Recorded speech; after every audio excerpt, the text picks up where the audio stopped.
Her her Mahadev my YouTube family, आप लोगों का स्वागत है रजरवी सिंह यूट्यूब चैनल पे। चैत्र नवरात्रि की आप लोगों को हार्दिक शुभकामनाएं। तो आज हम आप लोगों को इस वीडियो में बताएंगे कलश स्थापना का शुभ मुहूर्त और कलश स्थापना कैसे किया जाता है। तो आप लोग ये वीडियो जरूर देखें।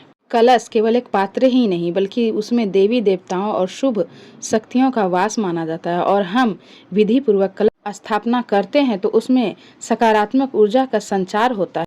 नवरात्रि हो या फिर कोई भी विशेष अनुष्ठान हो, सनातन धर्म में कलश की स्थापना करना एक अत्यंत पवित्र और शुभ प्रक्रिया होती है।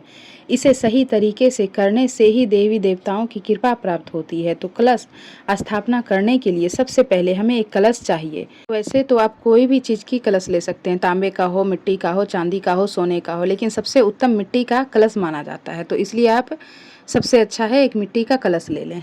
ध्यान रखिए, कलश को खाली नहीं छोड़ा जाता है, इसलिए हमें कलश के कंठ पर मौली यानी कलावा भी अवश्य बांधना होगा। कलावा बांधने के बाद हम कलश के ऊपर हल्दी से या कुमकुम से स्वास्तिक का चिन्ह बनाएंगे, जो कि बहुत ही शुभ होता है। इसके बाद हम कलश को शुद्ध जल से कंठ तक भरेंगे।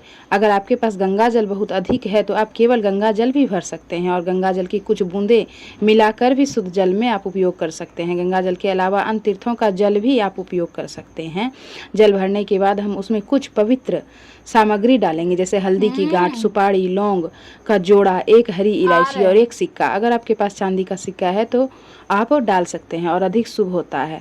अगर आपके पास 5 तरह के रत्न हो तो 5 तरह के रत्न भी डाल सकते हैं। आम के पत्ते लेने हैं, अगर आपके पास आम के पत्ते उपलब्ध ना हो तो आप अशोक के पत्ते भी ले सकते हैं, क्योंकि नवरात्रि में 9 दिनों तक कलश की स्थापना होती है। इसलिए आम के जो पत्ते होते हैं बहुत ज़्यादा उपयुक्त माने जाते हैं, क्योंकि वह लंबे समय तक ताज़े भी बने रहते हैं। और कलश के ऊपर हमें नारियल रखना होता है। ध्यान रहे कि नारियल सूखा हुआ ना हो, उसमें पानी अवश्य होना चाहिए, और नारियल का मुख हमेशा पूजा करने वाले की ओर होनी चाहिए। और हम नारियल को एक लाल कपड़े में लपेटकर मौली से बांध देंगे।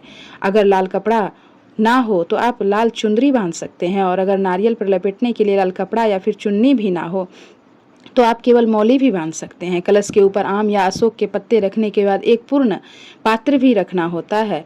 आप एक कटोरी में एक बड़े से पात्र में थोड़े से अनाज भरकर, जौ चाहे तो आप अक्षत रख लें या फिर गेहूं के दाने रख लें, उसके ऊपर ही आपको नारियल रखना होता है।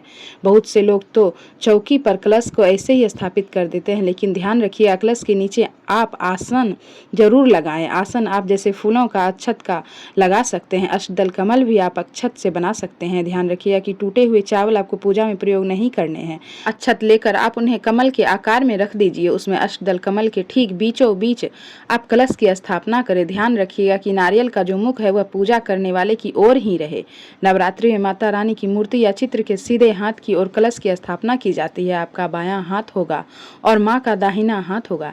इस प्रकार से कलश सकारात्मक ऊर्जा को आकर्षित करता है और पूजा भी सफल होती है। अब कलश की स्थापना हो गई, कलश की पूजा भी हमें करनी है। तो कलश में विभिन्न देवी देवताओं, सप्त नदियों और पंच तत्वों का वास माना जाता है। जब हम कलश की स्थापना करते हैं तो इन शक्तियों का आह्वान करने के सबसे पहले भगवान विष्णु, जिनकी कृपा से कलश में दिव्यता आती है, देवी लक्ष्मी जो शुभता और समृद्धि प्रदान करती है, देवी दुर्गा जिनकी शक्ति से घर में सुरक्षा और शक्ति का वास होता है, गंगा, यमुना, सरस्वती, नर्मदा, कावेरी, गोदावरी, कृष्णा नदी, इनका जल पवित्रता का प्रतीक होता है। यदि इन पवित्र नदियों का जल हो तो अच्छी बात है, नहीं है तो आप मानसिक रूप से इन पवित्र नदियों का ध्यान भी कलश की स्थापना पूजा करते समय कर सकते हैं। सभी नवग्रहों का प्रभाव भी होता है कलश में। कलश के अंदर 5 तत्वों का भी वास होता है। 5 तत्व यानी पृथ्वी, जल, अग्नि, वायु और आकाश। अब आप कलश की पूजा कर लें। ऐसा करने से ऊर्जा कलश में समाहित हो जाती है। इस प्रकार कलश की स्थापना करने के बाद आपको हर दिन कलश की पूजा भी करनी होती है। हर दिन आप कलश की पूजा करेंगे।